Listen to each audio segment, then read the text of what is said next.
I want you to imagine a marsh at dusk, cattails leaning like sentries, the water glass smooth, and a cool hush that makes each small sound feel important. In that hush, a mottled neck rises like a reed, and a low, resonant boom rolls across the water. This is the American bittern. Before we go deeper, a gentle note.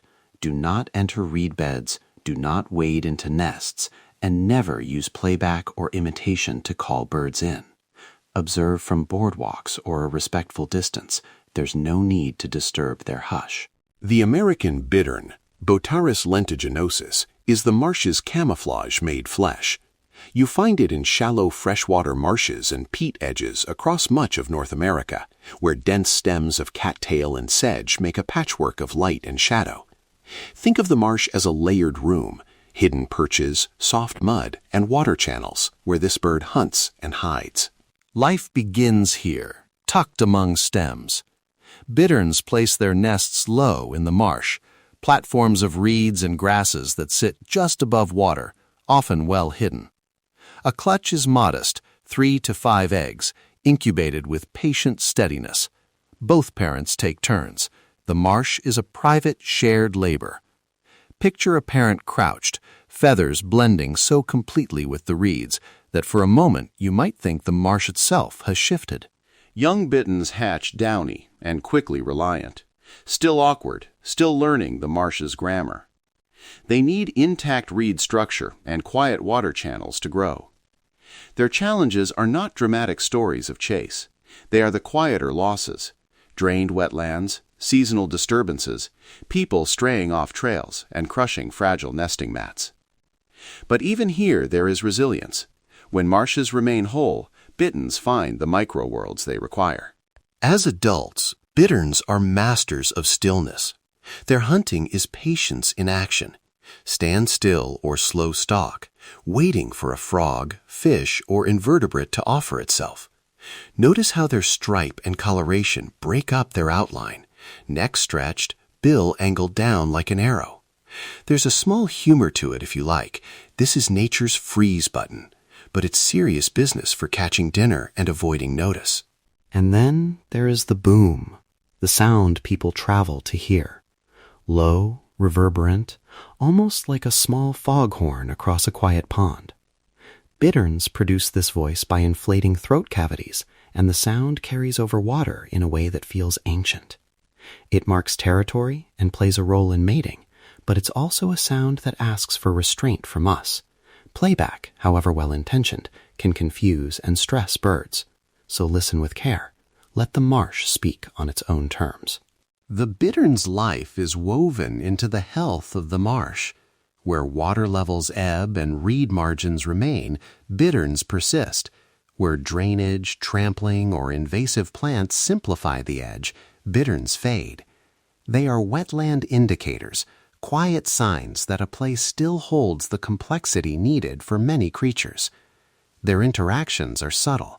They share reed beds with frogs, fish, and nesting rails, and their presence says something about water and time.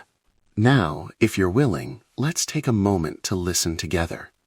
Breathe slowly with me. Inhale for 4 counts. Exhale for 6. Settle into the body of the marsh. I'll step back. For the next minute and a quarter, you'll hear layered reed and water ambiance, distant insect hums, soft water ripples, and the possible far-off boom of a bittern. Remember, we listen, we do not call. A quiet mind and steady breath will do more for the marsh than any imitation ever could. Pause for ambient listening window.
Welcome back. I hope that stillness landed as something like understanding. The Bitterns world is quiet, and in quiet we can learn more. If you felt curiosity after that listening, please remember the simple ethics. Do not enter reed beds, use established paths and observation points, and never deploy playback. If you love wetlands and want to help, there are modest, local steps that make a real difference. Support nearby wetland trusts or conservation groups. Links are in the show notes for region-filtered resources. Volunteer for guided restoration projects rather than improvising on your own. Consult local wetland managers before any vegetation work. At home, favor native plants in upland gardens. Avoid creating hard edges that drain marshes. And report sightings to vetted citizen science programs so experts can track populations. The American bittern asks for a kind of attention that is almost a practice, slow eyes, steady breath, and the humility to let the marsh keep its secrets. In that moment, we see nature's quiet wisdom, how resilience lives in camouflage, how a single low boom can hold territory and time. If this story brought you a small pocket of calm or a new sense of guardianship for marsh edges, I invite you to stay with Avian Tranquility. Subscribe for more one-bird stories, and check the show notes to find local wetland groups, safe viewing spots, and ways to help without harm. Thank you for listening. Until next time, may the hush of the marsh find you when you need it.